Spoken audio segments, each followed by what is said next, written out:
Jika berbicara tentang negara Brazil, sebagian besar akan mengatakan tentang sepak bola. Tempat lahirnya pemain-pemain dengan skill mengagumkan. Sebagian besar dari mereka yang merumput di klub-klub Eropa berada di klub besar.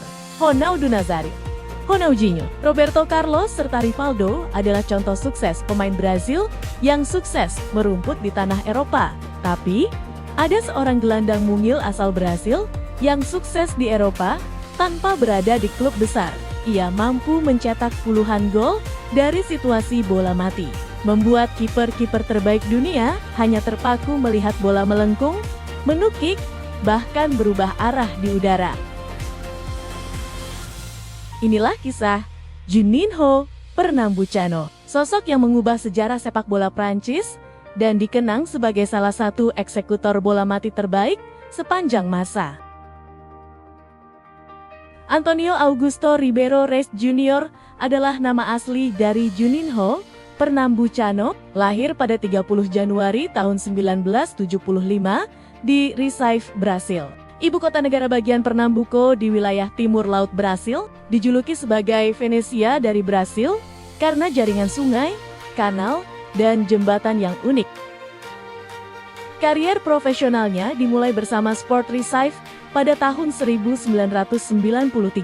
Meski bertubuh tidak terlalu besar, Juninho memiliki kemampuan teknik luar biasa, visi bermain yang tajam, serta tendangan keras yang mulai menarik perhatian klub-klub besar Brasil. Namun, saat itu belum banyak yang menyangka bahwa anak muda dari Recife ini akan menjadi legenda sepak bola dunia. Perjalanan besar itu dimulai ketika ia bergabung dengan Vasco da Gama pada tahun 1995. Di Vasco da Gama, bakat Juninho berkembang pesat. Ia bukan hanya pengatur serangan, tetapi juga pencetak gol penting. Bersama Vasco, Juninho berhasil memenangkan berbagai gelar bergengsi, termasuk 2 Liga Brasil, Copa Libertadores, dan Copa Mercosur. Penampilannya semakin matang.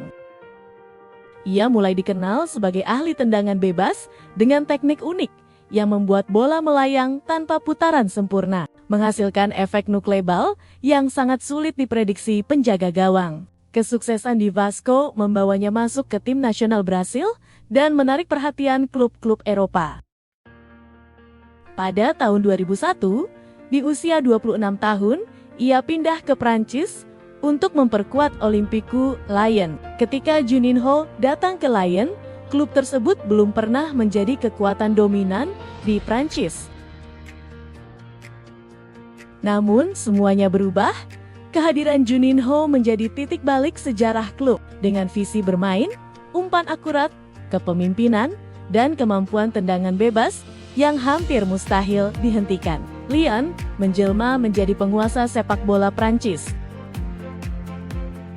Dari tahun 2002 hingga 2008, Lyon memenangkan 7 gelar liga secara beruntun.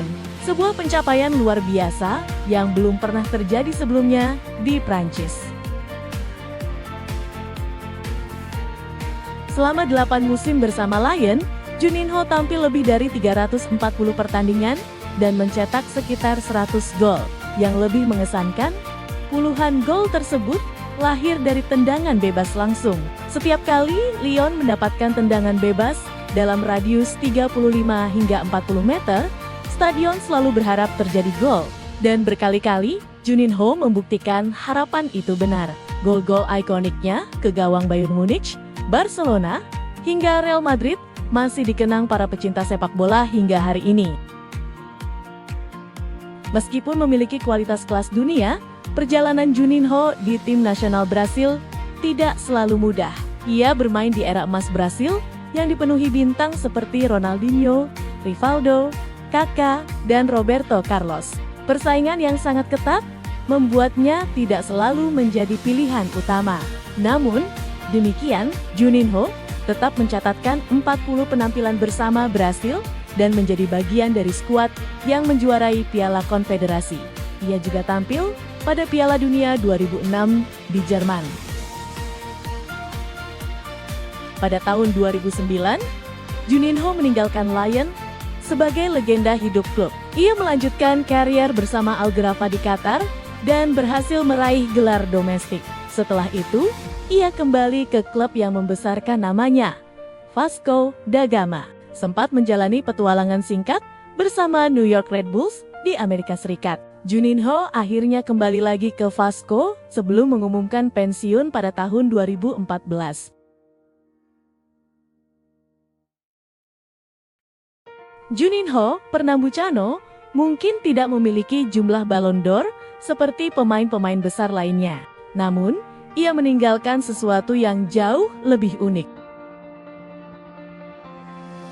Ia mengubah tendangan bebas menjadi seni. Ia membuktikan bahwa teknik, kecerdasan, dan dedikasi mampu mengalahkan keterbatasan fisik. Banyak legenda datang dan pergi, tetapi hanya sedikit pemain yang membuat seluruh stadion menahan napas ketika berdiri di depan bola mati. Dan Juninho Pernambucano adalah salah satunya. Menurut kalian, apakah Juninho adalah eksekutor tendangan bebas terbaik sepanjang sejarah sepak bola? Tuliskan pendapat kalian di kolom komentar. Jangan lupa like, subscribe, dan aktifkan lonceng notifikasi agar tidak ketinggalan kisah perjalanan legenda sepak bola lainnya. Sampai jumpa di video berikutnya.